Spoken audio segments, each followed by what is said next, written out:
Hey, you own a business? Maybe we should consider advertising on the show. See if we can make a little bit of money. My email address is scott@scotthorton.org. All right, so next up on the show today is Gareth Porter. This will be, I think it's part 10 now, Gareth, of our continuing series, and this won't be the last one. I think there'll be one more after this, on your brand new book, Manufactured Crisis, The Untold Story of the Iran Nuclear Scare. Again, that's Gareth Porter, Just World Books, and you can find it at Amazon.com and all over the place, Manufactured Crisis. And, thank you. This is kind of ridiculous.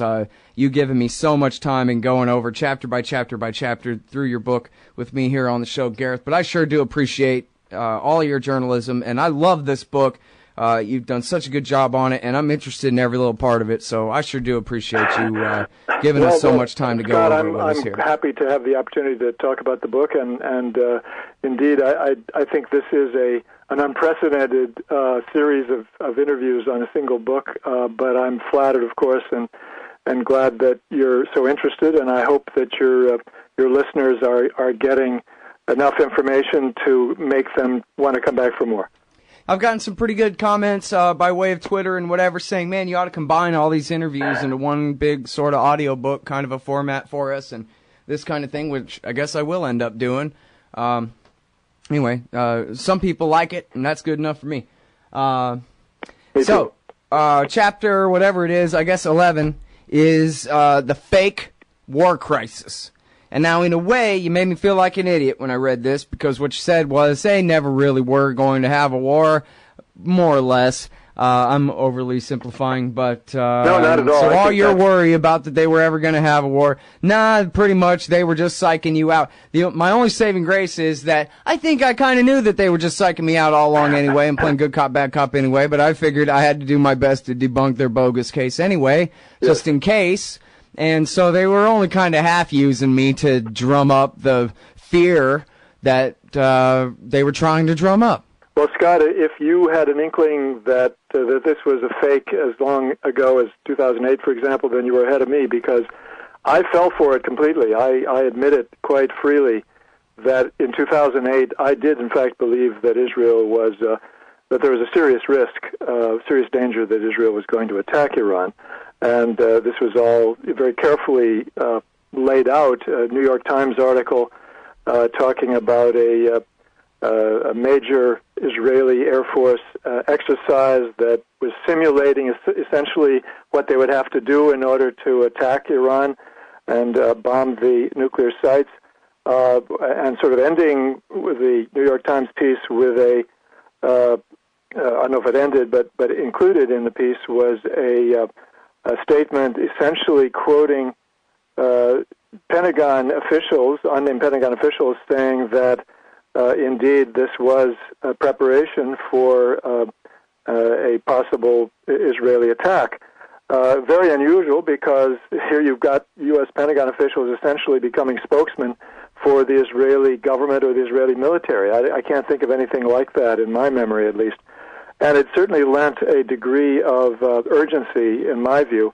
But since then, I have learned, and I document this in the book, that this was all part of a very clever ruse to frighten the world and to get people to do the bidding of the Israeli government, which means to get them to take very harsh measures toward Iran. And, all right, now hold on a second. You can prove that to me here in a minute. But first of all, let's talk about some reasons to believe that maybe there really could have been a war at this time or the other.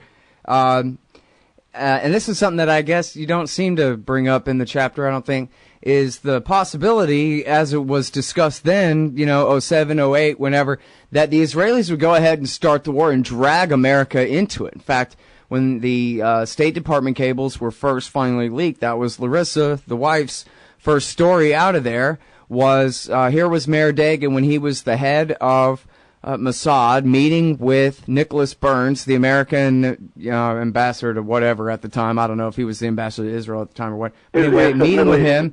And Secretary for Middle East, yeah. Yeah, and so meeting with him and basically saying, well, hey, wouldn't you prefer to start the war on your terms and do it your way and make sure you win rather than have us drag you into this damn thing, which seemed to be a not very subtle threat that we're willing to do that. And, of course, Hirsch talked about, Cheney was willing to have a false flag attack of, special forces attack the regular Navy and dress up somebody and fake an attack in the Persian Gulf.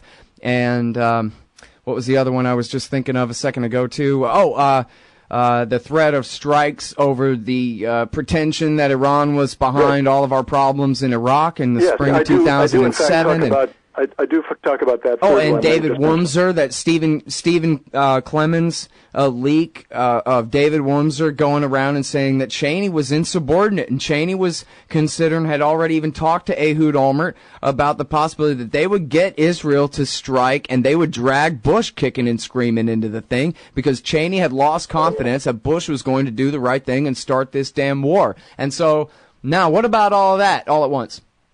Well, I mean, first of all, I do mention the fact that Cheney did indeed propose within the Bush administration in 2007, according to multiple sources, including one who talked to me on the record, which I wrote about in 2008, that Cheney was proposing a policy to carry out a retaliatory strike against an incident that they expected might happen in Iraq, where U.S. troops were killed, that could be blamed on the Iranians through the usual magic of propaganda.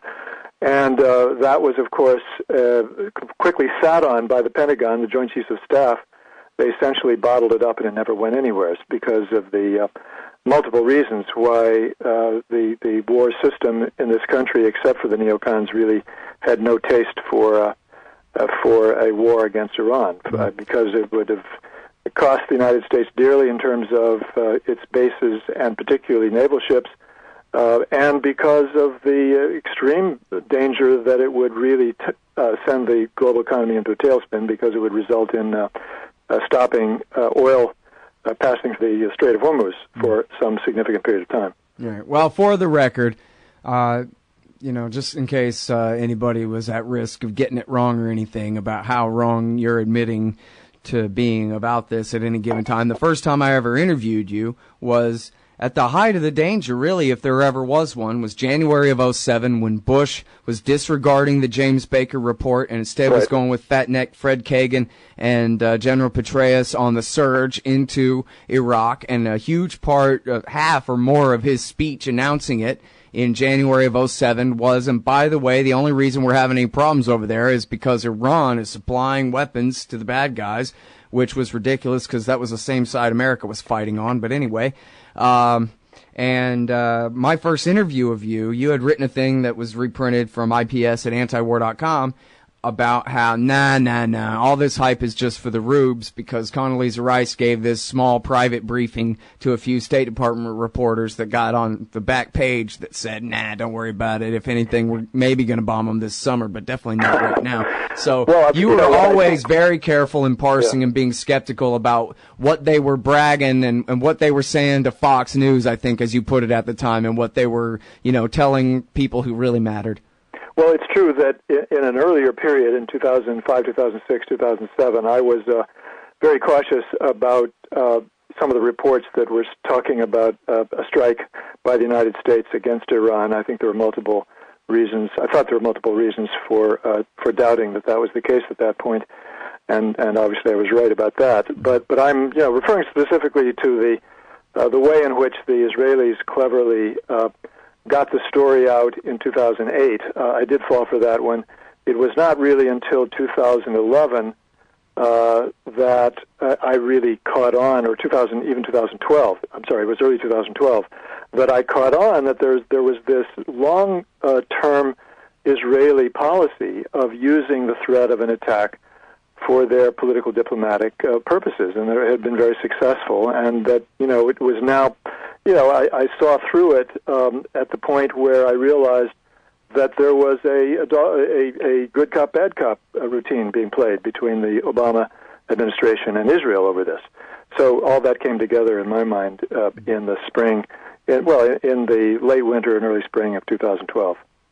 And so, really, this is all just basically Netanyahu. I guess Obama's playing the straight man to Netanyahu, and he's Kissinger, and Netanyahu is Nixon, going, tell him I'm drunk and angry and crazy, Henry, but it's all just, a joke. I mean, he is drunk, that's true, but it's still just a joke. Except for one thing, and that is that it actually started before Netanyahu, as I point out in the chapter on the phony war crises. The first phony war crisis was actually that 2008 one, and that was actually Ehud Olmert's government, but the key figure in that, of course, was Defense Minister Ehud Barak. He was the one who masterminded the fake crisis, the fake threat of a war against Iran, and of course he then became Defense Minister under Bibi Netanyahu's government. So there was continuity there. It was a combination of Netanyahu and Barak, but in a sense, you have to say that Barak was the more important figure because he'd already been through this. He'd already started the ruse. He knew the ins and outs of it, and in fact, whenever you saw a background interviews, unnamed high-level official in Israel talking about this subject, you know that it was Ehud Barak. I mean, Netanyahu wasn't smart enough to be able to bring that off, and so he always depended on Barak to do those interviews. Mm-hmm.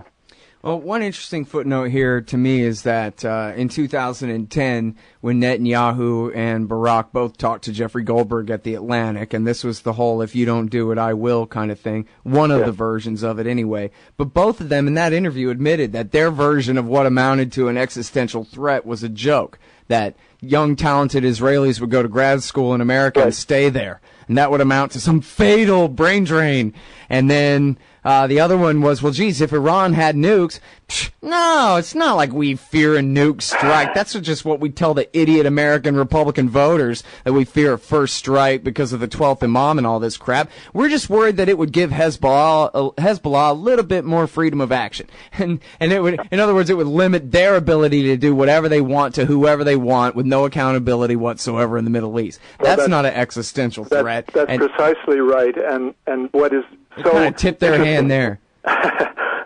Well, okay, I'll wait until we come back from the break. Damn break. I'm sorry, I walked all over your punchline there, Gareth. God dang it. I suck at this. 1 second, y'all. We'll be right back with Gareth Porter in just a moment. Manufactured Crisis is the book. Go buy it. See, you had time. You could have said it. Too late now. Hey, y'all, Scott Horton here for The Future of Freedom, the monthly journal of the Future Freedom Foundation at fff.org/subscribe. Since 1989, FFF has been pushing an uncompromising moral and economic case for peace, individual liberty, and free markets. Sign up now for The Future Freedom, featuring founder and president Jacob Hornberger, as well as Sheldon Richmond, James Bovard, Anthony Gregory, Wendy McElroy, and many more. It's just $25 a year for the print edition, $15 per year to read it online. That's fff.org/subscribe. And tell them Scott sent you. All right, y'all, welcome back to the show. I'm Scott Horton. This is my show, Scott Horton Show, and I'm talking with Gareth Porter, author of Manufactured Crisis, about the fake Iran nuclear weapons threat. And I'm sorry there, Gareth, about the hard break there, interrupting. When we were going out to break, we were talking about how they admitted back in 2010, Barak and Netanyahu both, that they ain't scared of Iran. And they know that even if Iran did have a nuke or 2 or 10, what are they going to do? Nothing. And so then you were going to say? Yeah, and I was just about to say that this is so typical of this whole genre of Israeli propaganda threats and other types of other elements of the Israeli propaganda mechanism with regard to Iran, that so much of it is so threadbare. It's really quite easy to see through, in part because there's so much that people like Ehud Barak and people, other people in the government and people in the Israeli media say that give it away.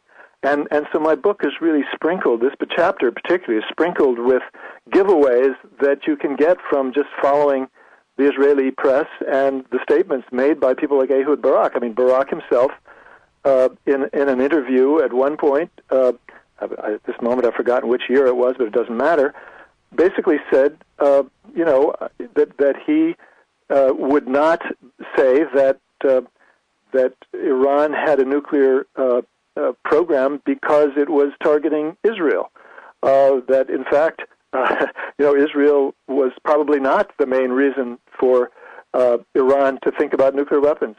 So, I mean, there's a kind of casualness about the Israeli propaganda that is quite interesting, and to my mind, it bespeaks a degree of overconfidence and sort of braggadocio that should make it easy to penetrate. But I must say that they've gotten away with this scot-free, despite that.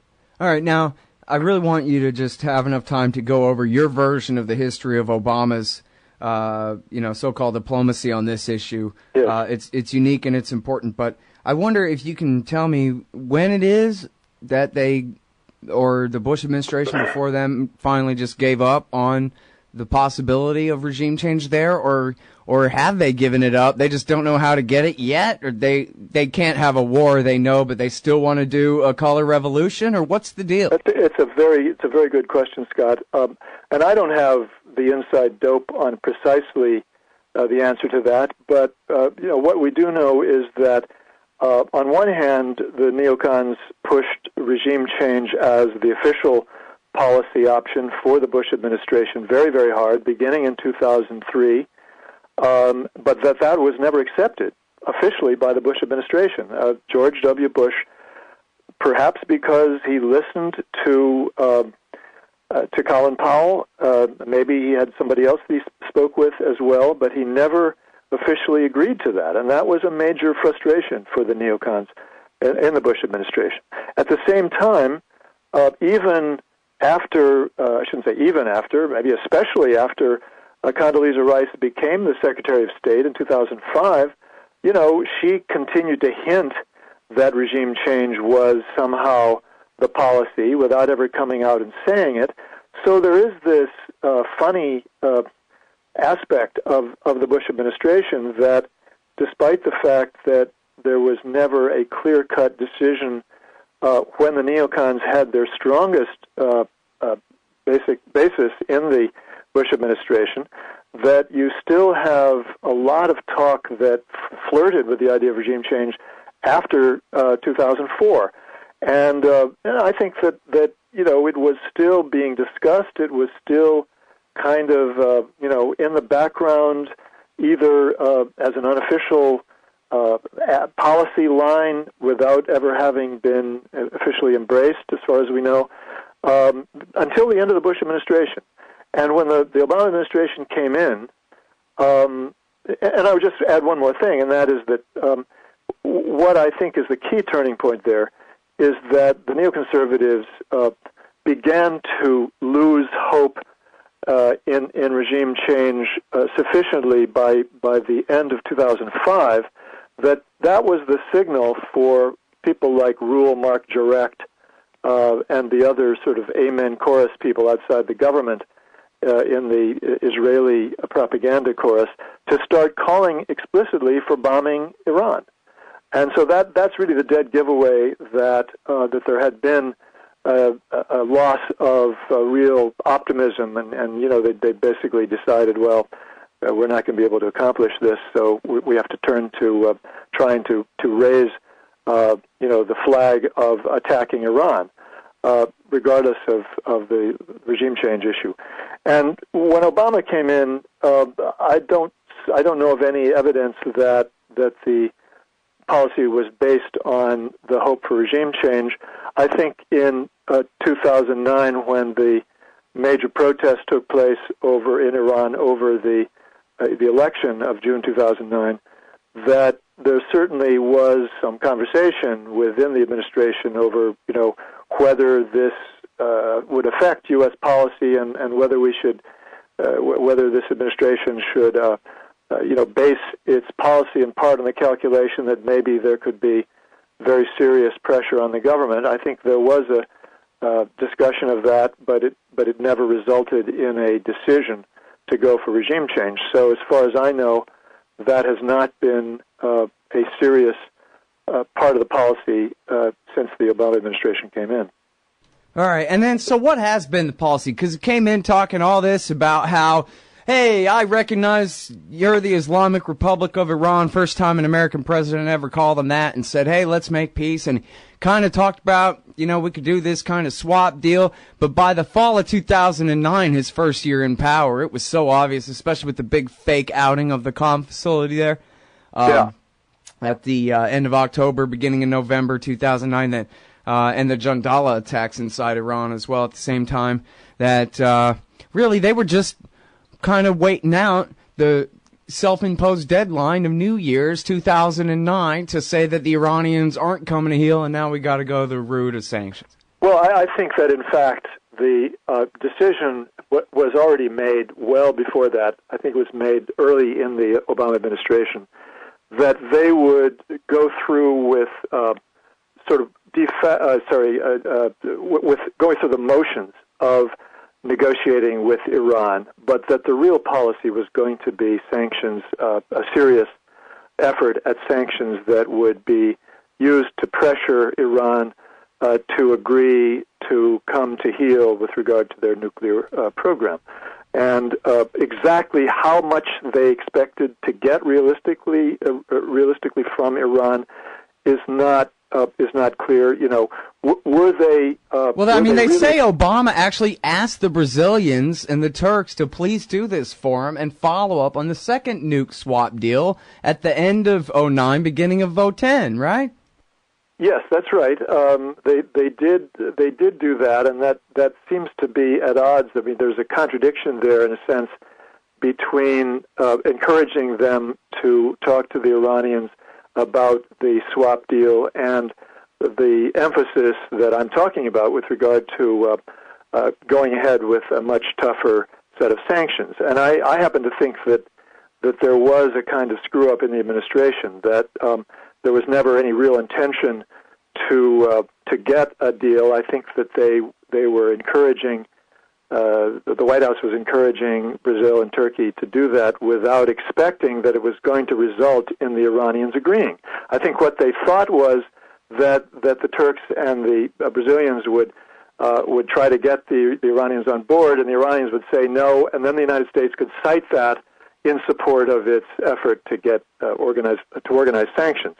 So, I mean, they miscalculated, and then they had to do a quick switch in signals, which of course they did without even blinking an eye. Yeah, it wasn't that hard. And then you say in there that actually, you get into the story of Mayor Dagan later complained about publicly about Netanyahu trying to raise the alert level inside Israel, and it was the day that it came out that the Brazilians and the Turks had worked out a nuclear swap. Yeah. This is, I think, one of the most fascinating episodes in this whole story about the Israeli sort of phony war crises.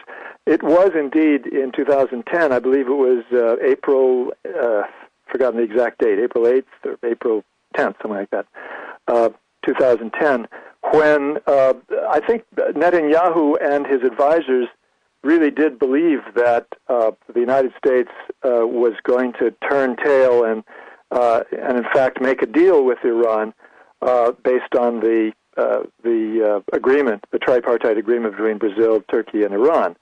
And so they were quite desperate to do something to head this off. And what they did was Netanyahu and Barak came up, I'm sure it was Barak, his idea, because he was the one who knows how to manipulate the military in order to make political points. The idea was that they would put the IDF on the highest state of alert, really a state of alert that is a prelude to war, in order to frighten the United States and other countries into backing off what they were afraid would be, moving towards a diplomatic agreement with Iran. And the result of that was that it was brought up at a meeting of the inner cabinet, the security cabinet of the Netanyahu government, which of course meant the head of the IDF, Gabi Ashkenazi, and Meir Dagan, the head of Mossad, were there. And in fact, the way the story was presented, the account that was presented in a television program a couple years later, what happened was that at the end of the meeting, and apparently they had discussed various ways in which to respond, but as Ashkenazi and Dagan were leaving the meeting, Netanyahu sort of casually says, I want you to put the IDF on this highest state of alert. And Meir Dagan basically denounced this as illegal and refused to have anything to do with it. And apparently Ashkenazi was ready to go along with that. And so basically Netanyahu backed down from this. And the fallout of it, the major significance of this politically is that it was after that Meir Dagan had it in for the Prime Minister Netanyahu, and after he was essentially fired by Netanyahu, he came out publicly calling Netanyahu irresponsible and unworthy of leadership of Israel, and it was apparently because of his having been so irresponsible. I mean, and what Dagan was arguing, quite I think reasonably, is that it was not that they intended to actually go to war. He didn't believe they intended to go to war against Iran, but obviously the Iranians would see this, and there was a danger that this could somehow provoke some warlike atmosphere that could be very dangerous. That it could be a tit for tat kind of situation. And so he after that he came out publicly against the Netanyahu government's policy towards Iran, and that really sort of opened up a new debate within Israel, which had not been taking place up to that time. Mm-hmm. Well, then again, at least from their point of view, all this worked, right? All this good cop, bad cop, whatever. They got their crippling sanctions. They got Russia. Did Russia and China and the rest, the European members of the Security Council, they all bought into this bluff. Everybody bought into this bluff, and that's why they did what they did. Why else would they have got in on the sanctions? But well, then Scott, again, I can't believe that they're that much of fools either, right? I don't know. I honestly don't know the answer to that. I don't have sources within any of those governments. I have not talked to anybody who really claims to know. And I mean, so my answer has to be that I simply don't know to what extent there were suspicions of the Israeli claim, the propaganda ruse of threatening war against Iran. I suspect that certainly there were people within all those governments who had suspicions, and I'm quite sure, as I argue in the book, that the Obama administration didn't really believe it. I mean, there's multiple episodes where there are giveaways that Obama administration officials knew perfectly well that there was no plan to attack Iran, and I talk about the case of I guess it was the early spring, late winter of 2012, when the then Secretary of Defense of the Obama administration, what's his name? Forgotten his name all of a sudden. The guy who was the former chief of staff at the White House. He comes out and says, well, I'm really worried that Israel may want to attack Iran in the late spring, early summer of this year. And, I mean, that was so clearly out of line with what they knew perfectly well, that Israel had no plans to do that, that I think it gave away the whole game about the Obama administration's role in this. Bad acting on their part. It was bad acting. It was not even minimally credible. But again, I mean, the news media acted like, oh yeah, this is the real thing. I mean, no one questioned this, as far as I can see. I didn't see any evidence of it. All right, and then so I guess is it right then that right around the time that Meir Dagan was over it, that Obama's over it too, that he's done playing good cop here. He's used Netanyahu for his purposes, and never mind Netanyahu's purposes. He's used Netanyahu as bad cop enough, and he's created the sanctions regime that apparently he wanted to, enough to go ahead and move the deal forward in a way that Netanyahu objects to, which is an attempt to actually make a deal here. Yeah, I mean, it's very clear that Obama's plan all along in 2011, 2012 was that they would exploit the alleged threat of an Israeli attack on Iran to put pressure diplomatically on Iran. They wanted they wanted to have the sanctions start taking hold in 2012, and then they would bring Iran to the negotiating table, and there was this sense of, well, we really got them where we want them right now, because they felt the sanctions were going to be so devastating.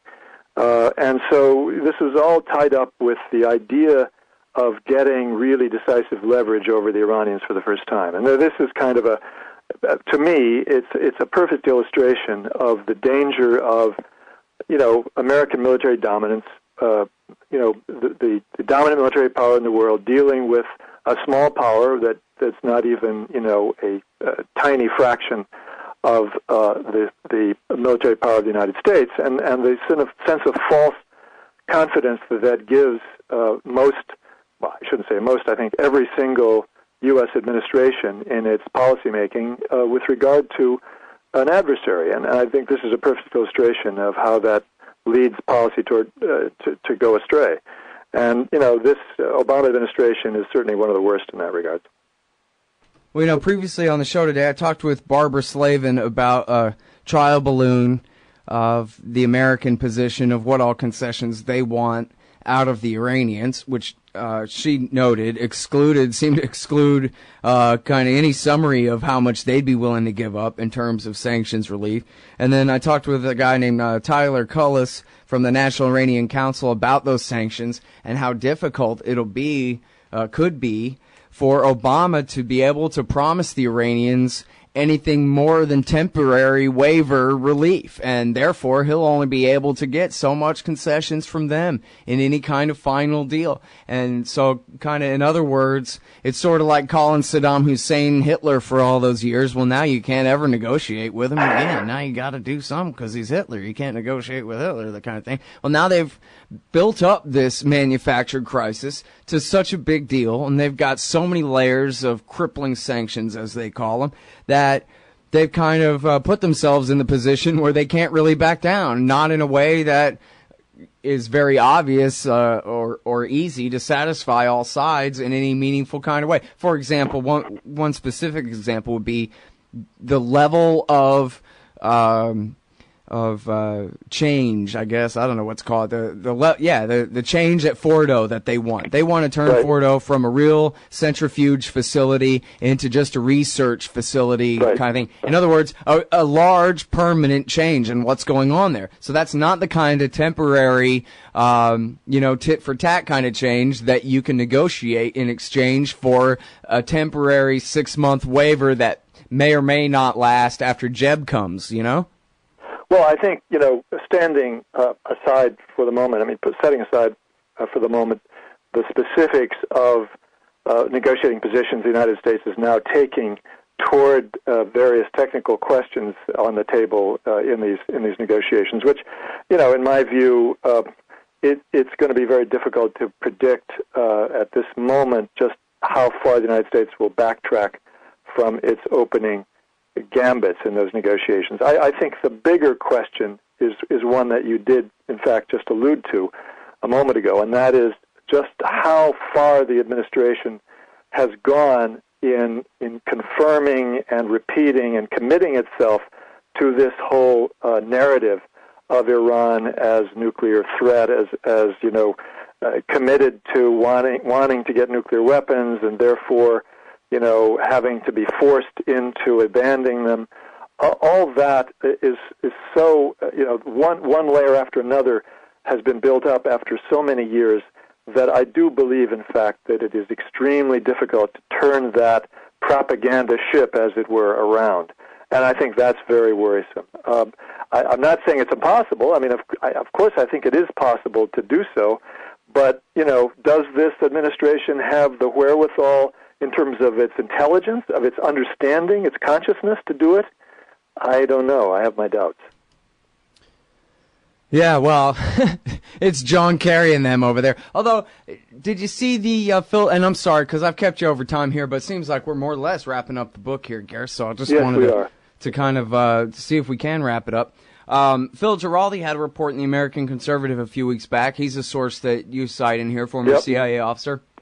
I know you know him well, friend of the show here, of course. And he said that whoever his sources were, said that the CIA was there when they were having the secret kind of backroom talks in Oman with the Iranians, you know, that was taking place behind the scenes while John Kerry's doing the dance for the cameras and all of that, and that they pretty much worked it out. And the CIA analysts were there, and they figured out, well, here's how much we're willing to give, and we figure if you're only enriching this many centrifuges up to this many percent, and it'll take that long for you to do that much better than that and threaten us with a nuclear bomb, and so et cetera, et cetera. They worked out the actual calculus, not the horrible figure of speech that people use nowadays, but they worked out the algorithm for what they're willing to tolerate for an existing verified and safeguarded nuclear program inside Iran, and that they pretty much already reached a deal, and now it's just up to the politicians to shut each other up enough to shake hands over the deal. So what about that? Well, it's possible. I don't know. I mean, you know, it's not a story that I'm familiar with that is specifically that incident that Phil's describing about sort of reaching an agreement well before the talks took place in October, which I assume is what you're referring to, and maybe that's true. I mean, I would be surprised that they were able to go that far. Certainly, everything that I have picked up over the last few months suggests that it's not a done deal.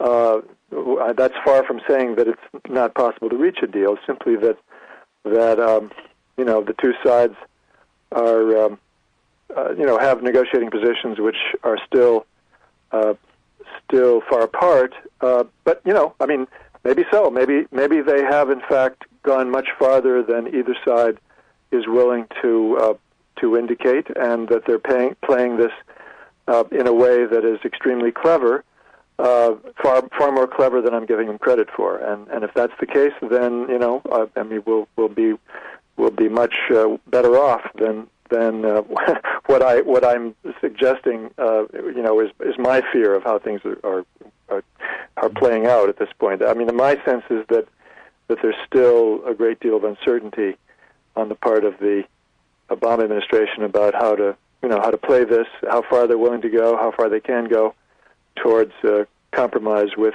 Iran. I mean, I think everybody knows that there has to be some degree of compromise, but that leaves a great deal still left unsettled, in my mind at least. Mm-hmm. Well, you know, it would just be a tragedy if they couldn't work out the final details after bringing it this far, which is pretty damn far with the interim deal and true. And being implemented. I would also add, Scott, that I just wrote a piece published today at IPS, in which I actually changed my view on one issue which I was very concerned about, and I thought it was a potential deal breaker. That is the quote, possible military dimensions unquote issue. That is the allusion to the all this tainted intelligence, what I call the tainted intelligence underlying the manufactured crisis. The two big sets of documents, one being the alleged studies or laptop documents, the laptop of death, quote unquote, and the other one being all those documents the Israelis turned over to the IAEA directly, 2002, 2009, which then came out in the 2011 IAEA report. So what I've now concluded, based on a careful review of what has been said publicly by the Israeli chorus in the United States, the people at WINUP and the Foundation for the Defense of Democracies, etc., and what has been said by U.S. officials on the same subject, is that the Israelis were quite upset that the U.S. government did not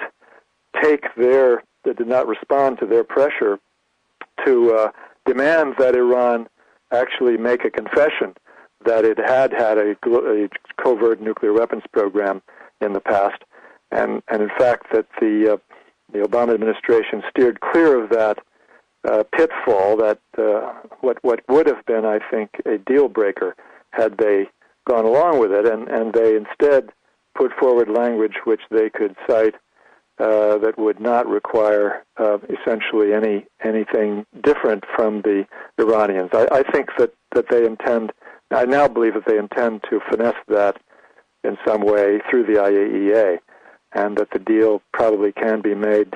I think the IAEA agreement with Iran to discuss the exploding bridge wire issue, that is the studies that were done, the experiments that were done allegedly by Iran using exploding bridge wire technology to set up a system for detonating nuclear weapons, that was a sign that perhaps they can settle this based on simply the acceptance of what the Iranians have said all along, that this was not for a nuclear application, it was for a non-nuclear application, and they've been able to document that. So I have some greater hope that that's now, not going to be an issue that's going to cause the collapse of the talks.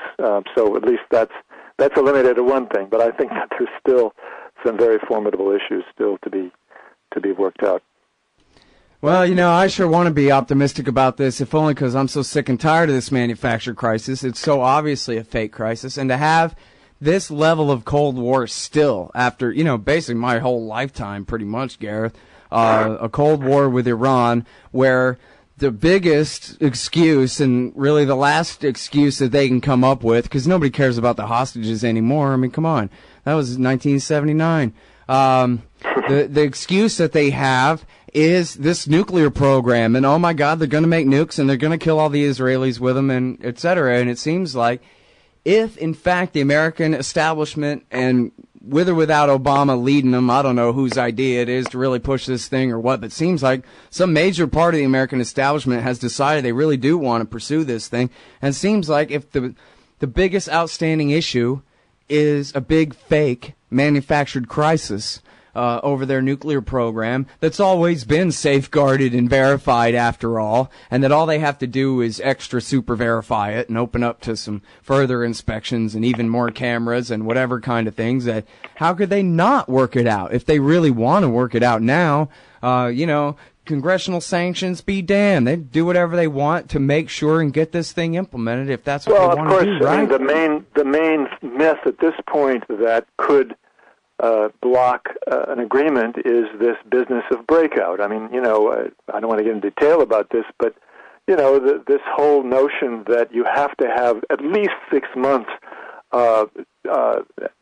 during which the United States would have the time, the leisure to sort of talk things over with its allies and friends and figure out, well, who's going to get on board to attack Iran?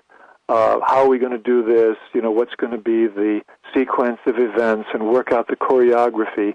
All of that stuff requires 6 months or more for the United States after the Iranians have given this mythical signal that they're now going to try to break out and get a nuclear weapon. I mean, that's all. I mean, anybody who is really, truly independent of the politics of this thing knows that that is ridiculous. It has nothing to do with reality. It's simply a kind of symbolic, sort of victory for the United States. Nothing more than that. It has no technical significance whatsoever. It's all political. And so, we have to see if the Obama administration has the political will to withstand what is this huge pressure coming from the pro-Israeli right and the fellow travelers and the people in between, the arms controllers who are somehow caught in between the two sides, and the news media. I mean, the news media is so horrible about this. They don't have the slightest clue about reality, and they are constantly reporting the pro-Israeli viewpoint as though it's somehow an objective, impartial, non-political, technical approach to this problem. And so, all of this adds up to a huge dead weight hanging, I should say, bringing the level of the discourse down to the point where it makes no sense whatsoever. Yeah, well, that's for sure. I mean, again, so that ought to make it easy for them to go ahead and get with reality and face down any, nonsense-based argument to the contrary. But I guess we'll have to see. Yeah, I agree. I mean, it should be easy to do, but I mean, it's the history of this administration is such that that they have not shown themselves normally to have the will and the wit to do that very well. So, I just think it's hanging in the balance at this moment, is my sense. All right. Well, thank you very much for your time on the show today and for your work on this book and all your time on the show that you've given us, Gareth. I sure appreciate it.